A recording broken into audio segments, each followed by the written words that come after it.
In the NFL, a trip on the road can truly be a homecoming. Showing out at home.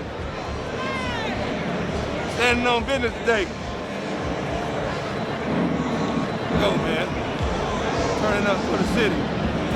Turning up for the city today. All right, man. Let's go today. A euphoric sense of pride, playing in front of friends and family, right where their football roots were laid. I like being at home.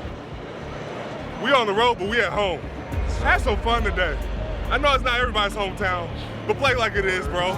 Play like it is for me. Play like we gotta win this one, because we do. Capturing a win, it's still the task unforgotten amidst the unique sense of comfort.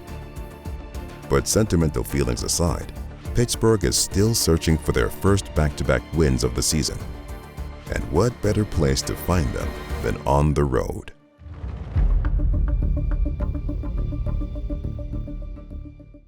Here we go. This pass is caught, and that's a touchdown. That's the way to work. Come on. He's hit and sacked. The Steelers win the football game. Let's go. Come get it. You know what it is. This one is in the history books. Here we go. Welcome to the 84 Lumber Mike Tomlin Show. Hi everybody and welcome to the 84 Lumber Mike Tomlin Show. I'm Missy Matthews. Pittsburgh gets to stay home this weekend after spending the previous 2 weekends on the road. The extra travel for the Steelers, though, may have been worth it as they won back-to-back games for the first time this season. And for more on how the team started to stack them thanks to a victory in Atlanta, let's welcome in Bob Pompeani, who's with Coach Tomlin. Guys. Hey, Missy, thanks very much. We welcome in head coach Mike Tomlin after a second consecutive win for the Steelers. And, Coach, I want to begin with news this week about the Man of the Year, the Walter Payton Man of the Year. Once again, Cam Heyward, one of the best people, let alone players you'll ever meet. But it was interesting, this trip to Atlanta, because of the emotional stuff that he had to go through visiting his father's gravesite and the fact that both of his sons, Ironhead sons, came up with big plays in that game. That had to be gratifying to see. It's cool to see him get recognition that he is so deserving of.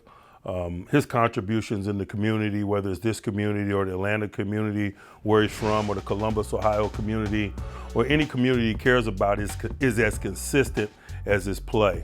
And that's why he's a repeat nominee for us, and that's why we think he's deserving of the award. As far as the emotions of watching his little brother play and play in Atlanta, where their dad obviously starred, it was an interesting thing, man. He was overcome by emotion. Being the group that we are, we gave him a hard time about it. In game, we didn't wait till after. But that's life, man. You compete your tails off, and it's cool to make light of a weighty moment. That's how you're able to move on from it, and that's what we wanted to provide him in that instance. But we understood the gravity of that moment and why it was emotional for he and Connor, and what that trip home meant to him. And Connor's touchdown, it was a really nice route that he ran. He got behind this safety.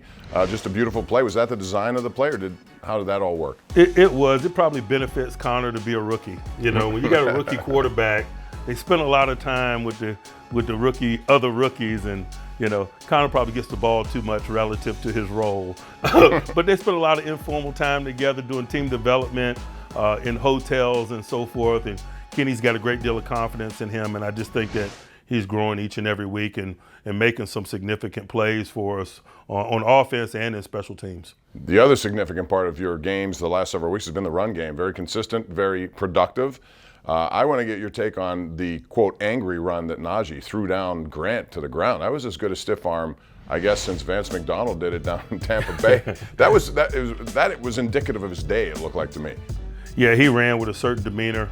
It was like a home game for him, man. Growing up at Bama, man, he played so many games in Atlanta, man, SEC championships and so forth. But no, he gave us what we needed, and I'd be remiss if I didn't acknowledge it starts up front. The cohesion that we're gaining continually up there. It's been fortunate. We've been fortunate that we've been able to have some consistency in terms of the group that we roll out there. And with that consistency has come cohesion, and so it's reasonable to expect us to continue to get better, to minimize negativity, to get more consistent, to continue to produce more positive plays, and that's what we're aiming toward with our daily work. I seem to always ask you about Kenny Pickett and his progression. This week, can you put a finger point, something about his progression, something that he did differently maybe this week that you haven't seen in the previous weeks? I just think that, the environment is becoming less and less a factor.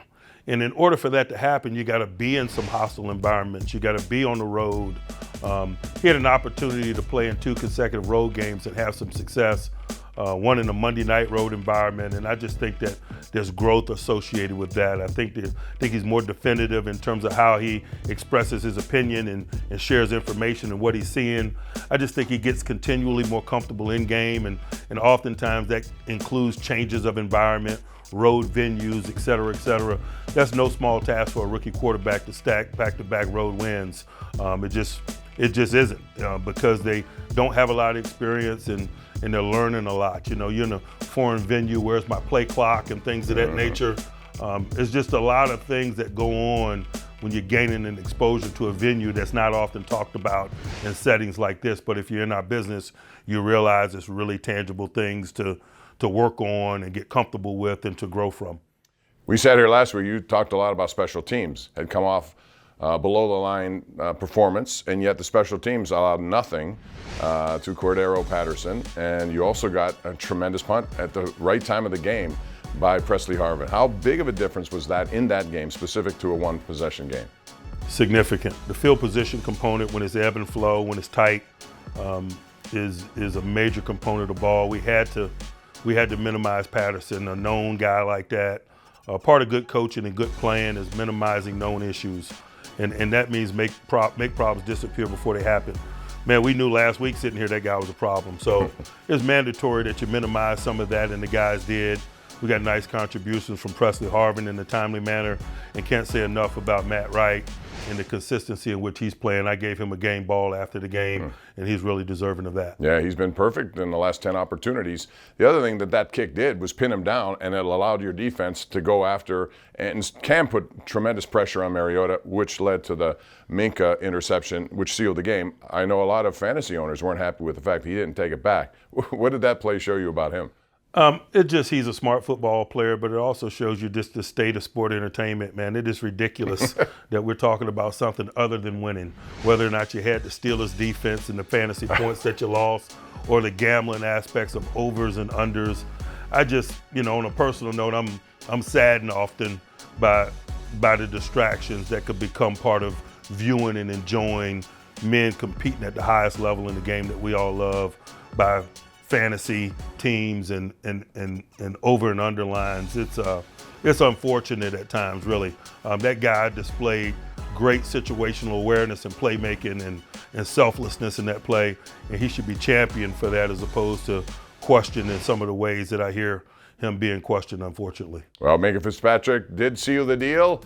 The Steelers would like to seal the deal again this week and make it 3 in a row. Up next, it's Ravens week. The Ravens come to town. It's the first of 2 meetings, kind of late in the season. We'll talk about Baltimore with head coach Mike Tomlin coming up. Right now, Missy, back to you. Thanks so much, Bob. And speaking of Minka Fitzpatrick, he has 2 interceptions in the 3 home games he has played in so far this season. Still to come here on the 84 Lumber Mike Tomlin Show, Captain Cam Heyward goes one-on-one with us to discuss the special day in Atlanta for his family, plus much more. Don't go anywhere. We'll be right back. Welcome back to the 84 Lumber Mike Tomlin Show. Sunday marks the 32nd meeting between Mike Tomlin and John Harbaugh, including the postseason. Only George Halas and Curly Lambeau have met more times as opposing head coaches. Coach Tomlin has a 17-14 advantage and is looking to extend the lead. And for more on how the Steelers can do that, let's send it back over to Coach and Bob. Guys. Hey, Missy, thanks very much. The Ravens come to town, and they are coming off a big win, a come-from-behind win. It was led by Tyler Huntley, who did a pretty good job of a 91-yard drive. And, Coach, that leads us to the quarterback situation. Everybody knows about Lamar Jackson. You've had success about him. He has a unique skill set. However, schematically, do they change much if Huntley's in there? I think this is one of the things that they absolutely do best. A lot of teams that have a quarterback with a unique skill set, oftentimes they can't find capable backups that can reflect what they bring. And, boy, not only in Huntley, but Huntley, McSorley, You think about RG3, you think about anyone probably in the last 4 or 5 years that's backed up Lamar in Baltimore, brings a certain skill set that allows their style of play to remain very much alive and well. And dealing with Hundley is going to be a challenge. We've seen them before. We've been in stadium with them before. They're going to bring the Lamar Jackson schematics in terms of design quarterback runs. You just got to really be on the screws when you play these guys. Can't say enough about Greg Roman and the way that he challenges schematically with the quarterback position, down in and down out. How much is the experience of going against a Tyler Huntley like last year you guys did? You had 2 picks in a game. You had to win down there to get into the playoffs. Does that help you moving into this game? No question, there's less speculation about maybe what is being in a stadium with him is like. I thought we took us a little time to warm up in Miami, for example, getting used to Tua and being in the stadium with him. And so obviously it's helpful, but no player stays the same. I'd imagine, this guy has grown a lot. He had that playing experience at the latter part of last year. I'm sure it was a springboard for him in terms of how he approached his business in the offseason. When you don't have a lot of plays on tape, sometimes you're speculating about components of your game that you need to work on and elevate. This guy had an awful lot of opportunities to play last year and grew in the midst of it. I'd imagine he took that work and was worked in a real pointed manner during this past offseason. He's probably really teed up to be the player that they need him to be this year. And it's probably indicative of his ability to lead them to that comeback and win that game last week. So we're familiar with him, but we respect him. We realize he's evolving. We realize that this challenge is going to be more difficult than the last. And their identity remains the same. It's Baltimore. They like to run the ball. They have Kenyon Drake. No question. Dobbin's been injured, but they have guys back there. Gus Edwards, you're familiar. That's where it starts. Does it help you this week, knowing you played a run-heavy team last week in Atlanta? No, nobody does it like Baltimore. The collection of talent, the consistency in which they've done it, the length of time, the continuity in the Greg Roman system, the multitude of tight ends and personnel groups that they're capable of throwing at you. Mark Andrews is a significant component of it. You got to do the things you need to do to minimize the run component of the game. But this is a guy that's really dominant in the interior portions of the field and down the field. And so it's really challenging. Well, defensively, it's going to be one of those games. You guys both pride yourselves on defense. I'm interested in your take. They acquired Roquan Smith. What has that done for their defense? They infused an all-pro caliber player into a defense, and at the second level, the linebacker level, where they get an opportunity to be contributors in all aspects of play. Run game, sideline to sideline, blitz game, coverage. Smith does it all. Easy decision for them, I would imagine. And you can see it in video what he brings. I mean, his speed is just exceptional. When he's a backside linebacker in pursuit of a play, there are not many linemen that can get to the second level and run him down. And so oftentimes you'll feel this blur from the backside that makes a significant amount of plays. He's done it routinely in Chicago, and it's on Baltimore tape as well. And Kenny Pickett has to be aware of guys like Marcus Peters back there, Humphrey. They got guys, if pressure presents itself, those guys are ball hawks back there, aren't they? No doubt. They got some real quality players back there, like the guys that you mentioned. But they also have, a bunch of other guys that are really playing well. I've really been impressed with a local guy, Geno Stone, who had an opportunity to ascend within their group and get some starts because Marcus Williams has been unavailable. Geno has played really good. I'm not surprised by that. Those 4-1-2 safeties, man, are tough to deal with. There's a bunch of safeties in the National Football League from the 4-1-2 area code. I see them just about every other week, man. I think this area should be proud of producing NFL guys at a position like that. Well, it's going to be quite the matchup. It's Pittsburgh-Baltimore. Need I say more? Coming up, you'll see it on KDKA. We have the keys to the game coming up later with head coach Mike Tomlin. Missy, back over to you. Thanks so much, guys. And Sunday will mark the first of 2 meetings between the Steelers and Ravens over the next 4 weeks, so buckle up. The AFC North leaders have been held to 13 points or less in 2 of their last 3 games. But on the road this season, Baltimore is averaging 27 points. Now it's time for the Yins Chat trivia question. Who holds the Steelers record for the longest reception versus Baltimore? Bobby Shaw or Yancey Thigpen? Find out after the break. Welcome back to the 84 Lumber Mike Tomlin Show. Your Yins Chat trivia answer is Bobby Shaw. with this 90-yard touchdown reception from Cordell Stewart in Week 14 of the 2001 season.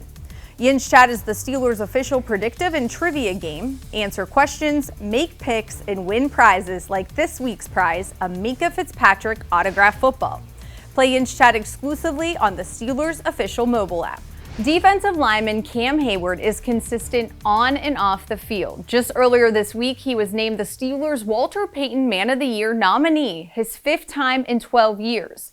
He's a team captain for the 8th time in his career, and it's very clear that football runs in his blood. Pittsburgh's win in Atlanta meant an awful lot to the Heyward family, and Cam sat down with us this week to explain why. Cam, take me back to Atlanta, the game. You guys were able to stack wins. That's huge. And it's intercepted. Minkah Fitzpatrick, and that seals the deal. But knowing how much it meant for your family, Yeah. For you, for your brother, and everyone else, just what emotions are you still feeling from that? It's funny because I'd been circling this on the calendar all year, going back to Atlanta. For me, I was like, this is the perfect time to, stack wins, get back on track, hometown, friends and family, a lot of friends and family, just have fun with it. And, I talked to Connor and just said, hey, if we get some time, I'd like to go visit our dad at his grave and, just pay respects. And then just the game, how it unraveled was pretty fun. What was the rush of emotions that maybe took over your body when Connor scored that touchdown? He throws the pass down the middle. What a catch! And that is Connor Heyward reeling that pass in. Ooh, that was some rough emotions. I didn't know I had that in me. I had the helmet right in front of me. I was like, I cannot control myself right now, just because I had gotten the sack. He's hit. He's down. Captain Cam is on the scene. The next series, he had gotten a touchdown, and it just, you start, putting things together. Like, that was the last place Connor had scored for his college career. That was one of those memories that, you think about. And then for him to do it again, getting his first touchdown was pretty big. And then I got to see, he kind of scored similar to how my dad scored. So, Crazy. Yeah, just very eerie. And I was like, oh, that kind of hit me at the wrong time. So it took me a while to, get back into the game. Your dad's jersey, was that game worn? Where was that from? And it was actually from a guy on Instagram. He had given me a jersey. And it's funny, I have extra jerseys for my brothers I had gotten this offseason of all the teams my dad had played for. But I could not find the Atlanta jersey. And so I'm like, Mom, where is this jersey? And so I had an extra one. But it was a little bit tight, but I love to wear it. I like to think God and my dad are always working together. And to watch the full interview with Cam Heyward, just head to the Steelers YouTube page. Well, Steelers and Ravens, it's a fierce rivalry where you can throw the records out the window. Pittsburgh is currently riding a 4-game winning streak against Baltimore, and those 4 games were decided by a combined 13 points. For more on what to expect tomorrow, it's time to send it back to Coach and Bob for your keys to the game, presented by your neighborhood Ford store. Guys.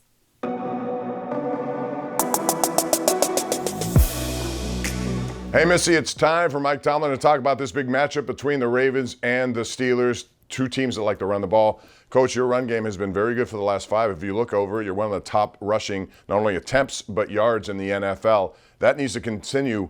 Ball possession, is that what this comes down to first and foremost? It's Rock'em Sock'em Robots.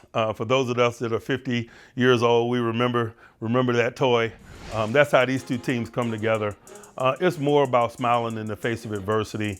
There's going to be plays made on both sides. You could put about 90 seconds on the clock and spot the ball and then see what happens. That's how these 2 teams unfold. And so for us, particularly for our young players and with the concentration of young players on offense, we can't get frustrated by the natural ebb and flow that happens in game. We got to cut our eyelids off if we're blinkers. It's going to be that type of day. We got to stay in the fight. Usually the group that stays in the fight, that has a certain amount of resolve, that doesn't let adversity get the best of them is the group that prevails in this matchup. These kind of matchups, you know, people expect them to happen maybe early in the season, then late. It's not been that way. I know the NFL likes to put these division games at the end. Is it good to have them two meetings within just a couple of weeks as opposed to spreading them out? I don't care. I really don't. I just you ask me during the week, I'm saying, yeah, now's the time to play them because I get narrowly focused. I don't mind the late component. I see the entertainment value from the fans' perspective.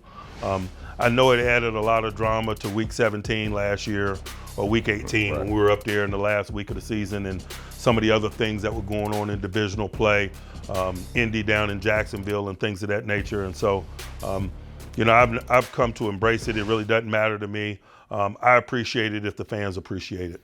These are often one possession, one kick games. Special teams, we talk about it every week, but I imagine on a game like this, it's even more intensified. And they got a potential gold jacket guy over there in Tucker. And I'd be remiss if I didn't, acknowledge that. That's a generational kicker, man. That's a guy that's been on the cutting edge and been unique for a long time now. They get to midfield there in scoring territory. He's got a resume that proves that. And so the field positioning component is big when you're talking about a weapon like Tucker. Well, you have a weapon, Chris Wormley. Ever since you acquired him, you guys haven't lost. I hate to put a jinx on it if people believe in jinxes. It's 4-0. You probably shouldn't trade players in division. They're probably rightly motivated by that. I know that I do my part. In weeks like this, every time I walk past Worm, I say, boy, I can't believe they traded you in division. They don't think a lot of you when they trade you in division. But no, all kidding aside, man, Wormley's a quality player. When they moved him, they had unique depth. It was a reasonable decision in terms of them moving on, but we're also thankful that we have him. He's been a nice contributor to our efforts and have been a quality player and teammate for us. Coach, as always, best of luck. Thank you. All right, that's going to do it for our show tonight. Our thanks to Mike Tomlin and Missy Matthews. I'm Bob Pompeani. We'll do it again next week as the Steelers get ready for a trip to Carolina. Remember, the game is 1 o'clock. We have pre- and post-game activities for you on KDKA. That's going to do it. Have a good week. We'll see you at Acrisure Stadium tomorrow.